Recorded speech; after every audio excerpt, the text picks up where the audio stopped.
sa aton, kinahanglan daloon naton ang bag-o niya na bugay. Nga sa niya, my grace is sufficient sa inyo panlakaton. Si Lord nag-provide sa bag-o na mga promises, bag-o na mga bugay, bag-o na covenant. Kaya si Jacob masiging kumalik sa siya katao na may wisdom sa kay Lord.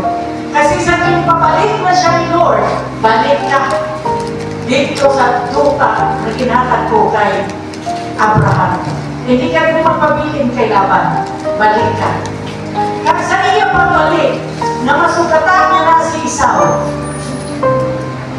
nag-pray siya kay Lord, nagkaroon siya wisdom, na hindi niya pwede at umangon si Esau gamit ang dati niya na puso, dati niya na grace. Sa Genesis 32, 24 to 26, si Jacob, gimulat na si Lord, na may encounter niya, then Jacob was left alone. Nagsahanon siya.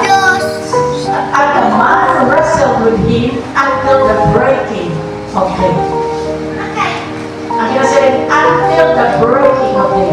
Now when he saw that he did not prevail against him, he touched the socket of his hip, and the socket of Jacob's hip was out of joint as he wrestled with him. And he said, let me go, for the day breaks. But he said, I will not let you go unless you will bless me. Ibig sabihin, sila ni Lord, kaya hindi siya po yan, Jacob, nagtungkol sila ni Lord, sila ni Lord, pwede ko ka na nag-aakaw na ang liwanag sa dilim, nag-abuak ang liwanag na. Pwede ako, pero sila ni Jacob, hindi ko ikaw pagbuyan. Kung hindi mo ako pakamayuhon, kinahanglan mo hindi ako pakamayuhon. You must bless me because it is a breaking of a new day. Breaking of a new day. I-bless mo kita ko, pakamayuhon mo kita ko, tungkol kay nagbubukang liway-way na. Nagasulod kita sa bag-o na adlaw. Ang pansalita, kagahon doon is the breaking of night into day. Ang muna ang kagahon, no? Magpaspakato na sa pasangan. Halin ka na sa imo katulugon, nagmata ka sa kagahon. Halin ka na sa imo pagkatulugon, kagkaroon, mata ka na, bugtaw ka na. Ang muna na dapat ang church, magiging bugtaw kita. Breaking of day, pakadto kita sa pagkabugtaw. Hindi na kita magtulog-tulog. Kasi kinanglan ko ang imong pagpakamaayo. Kinanglan ko ang imong presence. Kinanglan ko ang back-up sa langit. Kaya nagbubukang liwayway na. Si Moses, manamit siya na leader. Damo ng mga signs and wonders ang na-perform niya. Pero kay patay na siya. Bago na nakapanahonan ang insulod ni Jacob. Kapanahonan sa dalagko na opportunity. Kapanahonan sa dalagko na mga himala, mati ang pag-perform niya sa mga signs and wonders. Mapabukan niya ang dagat. Paghampak niya lang sa bato, makuha ang tubig. Nagkaroon si Miriam, pag-pray niya, mawala ang araw. Grabe ang sa templex pa lang. Grabe na ang mga signs and wonders. Pero naawala ni Moses na dala ang mga Israelites dito sa promised land. Kasi si Moses ang leader. Siya ang nagsugo sa linya. Nagpili siya sa 12 tribes. 12 spies Sa kada isa ka tribo, isa ka espiya. 12 tribes na lakat sa Kanaan. Ang report nila puro negative. Pero si Joshua at si Caleb, ang report nila, grabing opportunity. Kaya natin, ang report nila puro sila nakatanaw sa bago. Ang nakikita nila, kadaugan. Bagong maliwanag. Ang nakita nila, grabing opportunity. Kaya si Joshua at si Caleb, nakasulod sila sa Kanaan. Kaya naman, nakita na nila ang future. Kapag hindi mo makita ang future, hindi mo kaya dalon. Kaya namin sa ila, nakita na nila ang future. Sila nila, hindi dapat nakita lang ang makakita sa future. Kinahanglan balikan na mga Israelites dito sa wilderness. Kadalon na sila pabalik dito sa Kanaan. Kapag hindi natin makita ang future, hindi kita kaabong dito. Si Moses ko na nakita. Siya nagsuko. Kaya isang great ang iyang mga na-perform, mga signs and wonders.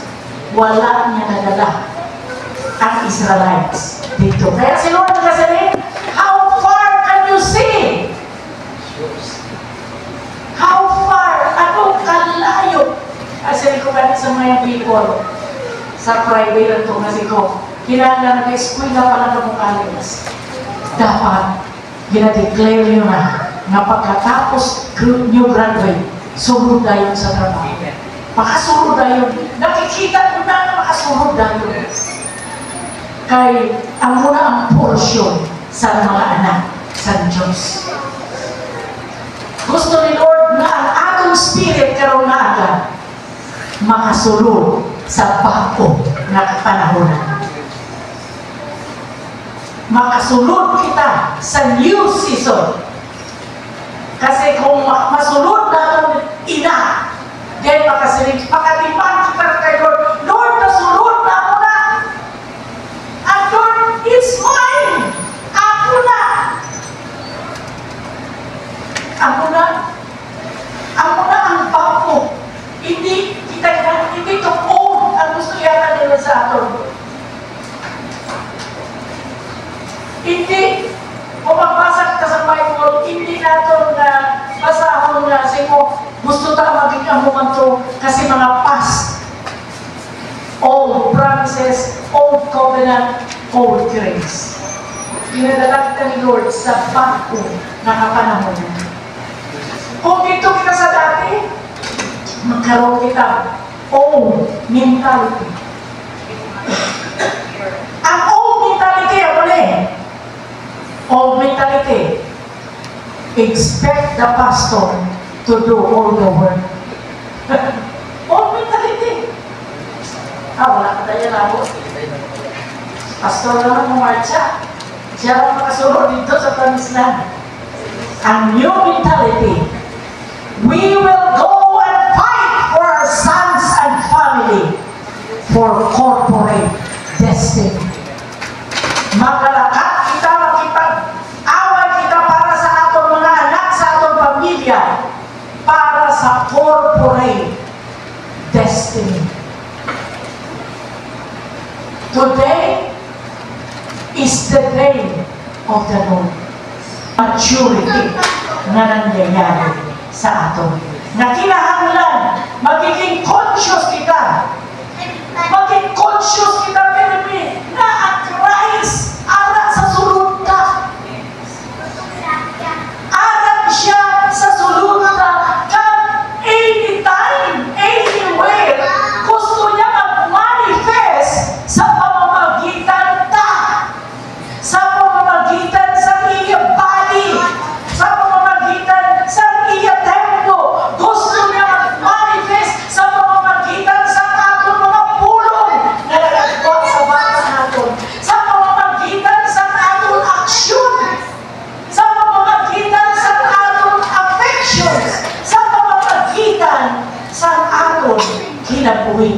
gusto ni Lord magagwa. Ako lang, it is a day of His manifested presence. Mag-manifest siya sa pamamagitan natin.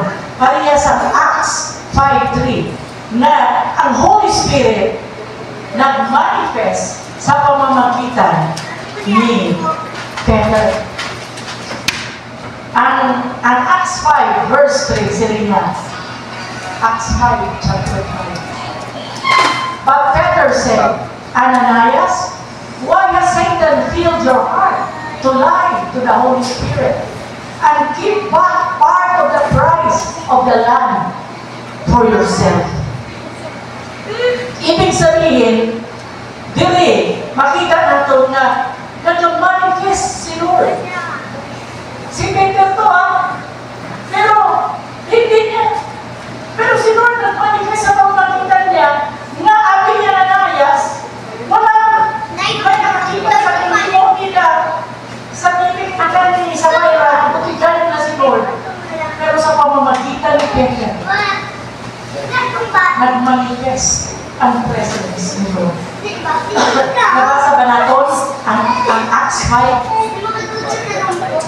Sa Acts 2 verse 2, ang Holy Spirit 13 verse 2, ang Holy Spirit nag-manifest at nag-hambal sa pamamagitan sa mga tao. Sabi niya, and they ministered to the Lord and fasted. The Holy Spirit said, now separate to me Barnabas and Saul for the work to which I have called them. So, nag-manifest si Lord sa pamamagitan sa iya mismo mabalaan ng Espiritu. Mapatian ang voice ni Lord. I-separate. Kailangan mo si Saul kasi Barnabas. Ako hindi na ni gifts sa Holy Spirit, kundi ang Holy Spirit mismo ang nag-take over. Ang muna yung ako magpangayon ng Tagalog, hindi na gifts pangayon na ito mismo ang iya Holy Spirit. Kung kita mag-pull ang tubig sa sulod na ito, dapat magiging subat. Hindi siya magpanagiling na mubunlan. Kinagdagang flow siya para na makaibig siya rin sa atong komunidad. Magapangko sa atong landscape. Sa bago na kapanahunan, hindi kita mag-expect na ito muna sa una na manifestation ni Christ. Amo ito ang makabo. Kailangan tuuhan natin na si Lord makamanifest sa pamamagitan ka. Anuman oras, anuman na adlaw. Sila sa Ephesians 3:16 to 17. Ang balang Espiritu among nagapag-igod sa aton. Ephesians 3:16, that He would grant you according to the riches of His glory to be strengthened with might through His Spirit in the inner man. Sa sulod naton.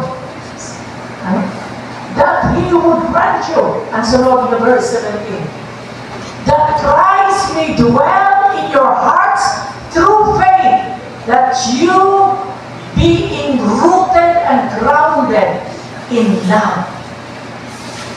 Na maintindihan natin ang movement sa Ginoo. Maintindihan natin na every time na kita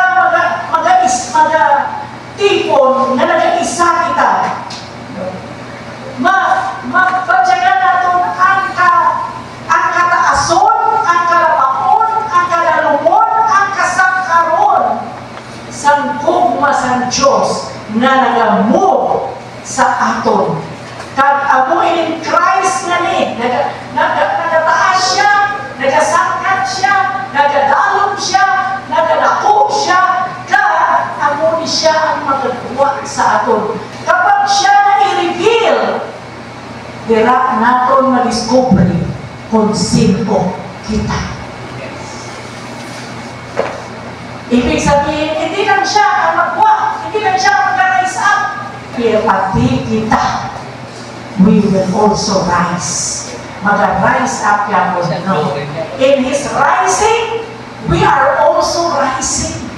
Sa iya pagwa, magagwa yan ang pagto natin na pagkatao. Ang una ang day na ma-manifest natin si Christ. It is a day of cleansing. Ang cleansing, ang paglimpyo, para himuon kita putli, mas putli na mga suludlan sa Diyos. So, ang John 15, para maglimpyo sa niya, kaya compare kita na sila ni Lord, I am the vine, ako ang puno, no? I am the vine, you are the branches. Para maglimpyo ang vine, ang branches, kinahanglan ang putlog. Sakit na yan ang magputol. Kung dala sa kung nabasa mo nga sila nga, ang mga halaman may mga boses man, kapag pinaputol sila gasigit sila, akoy, akoy, akoy. Every time na pinaputol mo, nagasinggit sila. Masakit ang cleansing. Pero, ginaprune. Pero sa pruning, tira nagiging fruitful ang mga branches, ang mga sanga, nagiging mabilungahon. Kahit ako nga kita, magiging mabilungahon kita. May cleansing, pruning, ibig sabihin, kinalimpyuhan ka sa Diyos. May kinahimo siya sa ating kinabuhi. Sila ko gani, iningawi. May kinahimo si Lord. Day of revival. Day of revival and harvest. A day of revival and harvest. Kapag kasi may cleansing na nangyayari sa ato, kinabuhi. Ang day of revival mag-aabot sa ato. Kaya naman, ini ang day sa revival. Ako ini magpag-uwi na natin kinabuhi. Kaya ma-revive kita sa spirit natin. Para sa pagpag-uwi ni Peter, sa muna pangalan niya si Paul, ngayon mo siya Pedro. Sa muna pangalan ni Pablo, Saul. Siya Saul na Paul. Ang Saul, kay Paul, ibig sabihin, may transformation na nangyayari. May revival in the spirit. Nasa mo, pag-uwi kinaglaw, every day nakapukta ka. This is a new day.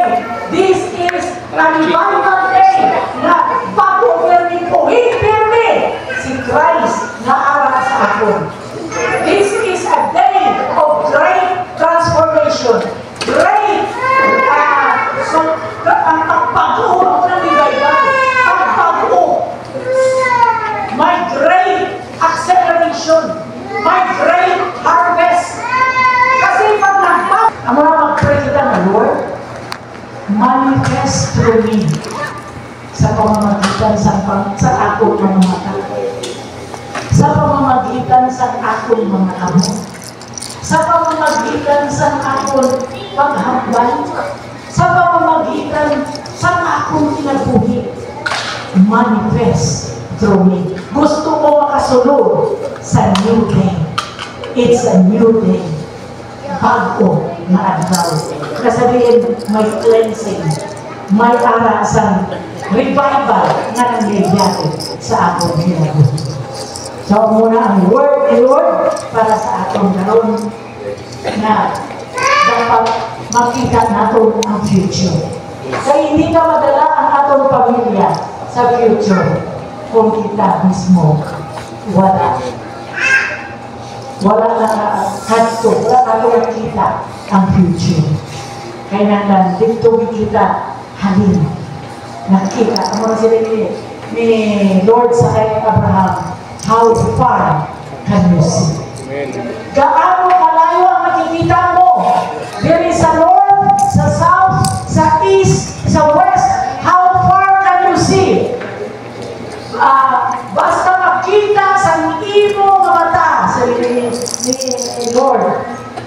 imo na. Kaya kailangan makita din sa mata nato ang aton na future. Father, thank you for your word. Thank you, Lord, na this is a new day. New grace ang inahatag mo sa amin. New word, new opportunities, new order, new, oh God, na kinabuhi, new life, oh thank you, Father God, sa mga words na nag-form ng Christ sa sulod na mo. Na Lord, ang among kinabuhi, kinatalo mo sa imo. Agod na hindi magwa ang daan natin na kinabuhi, kundi ang magagwa. Lord, amo si Christ, ang manifest naman, adlaw, oras, minuto sa among kinabuhi. I-blessing ng mga words of God, nabisan sa among katulugon, mangusap ka sa among pagkakiyan, among mga boses. Lord, sa among sa mga tayo na muling kami nag-meditate kami, kapamalando kami sa iyong pulong. O God, makikipagpagian naman ang iyong mga boses. Kasi masunod, inanapon, Lord, na ma-enjoy naman ang Diyos naman. Diyos na nagpakithambal sa iyong mga kanakan. Thank you, Lord, that this is a new day. This is the day of the Lord. Every time na may kinahisubo ka sa amon, kang kinatuman namin, Lord, hindi kami pwede hindi magtuman because it is your day. It is your day, O God. Thank you, Lord, sa bago na strength, O God, sa bago na life, Lord. Thank you, Father God, na magbago ang pananaw namin, Lord. Na makita namin para sa kalit kay Joshua, na nakasulod sila sa promised land, tungkol ka nakita nila, O God, na ang Diyos, ako ang nagkakahong, ang Diyos, ako ang nagkakontrol, ang Diyos, ako lang ang hari, ang Diyos, O God, sa aming mga kinabuhi. Thank you for blessing us, O God. Lord, help us na ma-manifest namin ang iyong kinabuhi na arap sa amin. Na mag-glorify ka, O God, sa aming kinabuhi. Thank you, Lord, in Jesus' name. Amen.